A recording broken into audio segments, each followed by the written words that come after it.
આ તરફ કેબિનેટ બેઠકમાં મંત્રીઓને ખાતાની ફાળવણી કરવામાં આવી।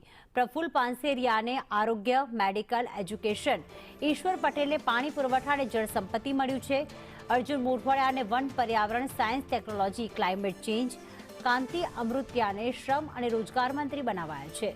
દર્શના વાઘેલાને શહેરી વિકાસ અને આવાસ જે છે તે ખાતું સોંપવામાં આવ્યું। નાયબ મુખ્યમંત્રી હર્ષ સંઘવીને ગૃહ, પોલીસ, હાઉસિંગ, ત્રિકમ છાંગાને ઉચ્ચ અને ટેકનિકલ શિક્ષણ ખાતું સોંપાયું છે। સ્વરૂપજી ઠાકોરને ખાદી ઉદ્યોગ સોંપવામાં આવ્યું, જ્યારે ઋષિકેશ પટેલને ઉર્જા અને પેટ્રોકેમિકલ વિભાગની જવાબદારી સોંપવામાં આવી છે। સંજયસિંહ મહેડાને મહેસૂલ અને પંચાયત વિભાગ અને રૂરલ ડેવલપમેન્ટ, ડિઝાસ્ટર મેનેજમેન્ટનું ખાતું પણ સોંપવામાં આવ્યું। આ ઉપરાંત કનુભાઈ દેસાઈને નાણાં, શહેરી વિકાસ, અર્બન હાઉસિંગ નું ખાતું સોંપવામાં આવ્યું છે। જીતુ વાઘાણીને કૃષિ સહકાર, મત્સ્ય અને પશુપાલન વિભાગની જવાબદારી રહેશે। કુંવરજી બાવળિયાને શ્રમ, રોજગાર અને ગ્રામ્ય વિકાસ, આ ઉપરાંત નરેશ પટેલને આદિવાસી વિકાસ, ખાદી, ગ્રામ્ય ઉદ્યોગ અને પ્રદ્યુમન વાજાને સામાજિક ન્યાય તથા અધિકારિતા વિભાગ અને પ્રાથમિક અને માધ્યમિક, ઉચ્ચ અને ટેકનિકલ શિક્ષણનો પદ જે છે તે આપવામાં આવ્યું છે અને જવાબદારી સોંપવામાં આવી છે। રમણ સોલંકીને અન્ન અને નાગરિક પુરવઠો અને મનીષા વકીલને મહિલા અને બાળ વિકાસ અને સામાજિક ન્યાય, આ ઉપરાંત પુરુષોત્તમ સોલંકીને મત્સ્ય ઉદ્યોગનું ખાતું, રમેશ કટારાને કૃષિ સહકાર અને પશુપાલન ક્ષેત્રે જવાબદારી સોંપવામાં આવી છે। સાથે જ કૌશિક વેકરિયાને કાયદો, ઉર્જા, કેમિકલ અને સંસદીય બાબતોનું ખાતું સોંપવામાં આવ્યું છે।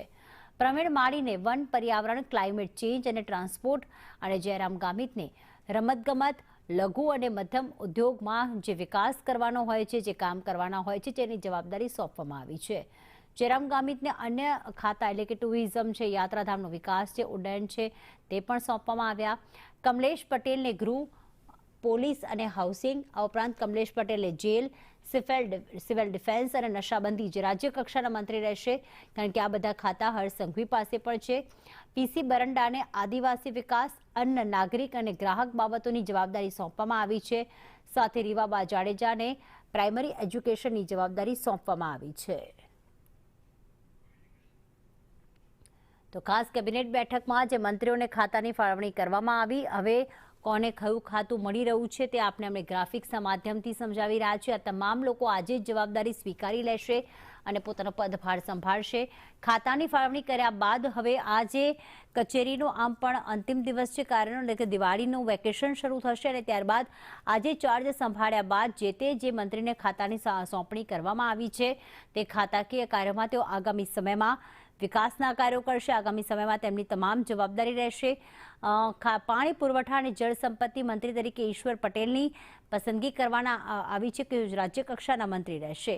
તો સાથે જ પ્રફુલ્લ પાનસેરિયા જે અત્યાર સુધી શિક્ષણનું ખાતું સંભાળતા હતા, હવે તેમને આરોગ્યની જવાબદારી સોંપવામાં આવી।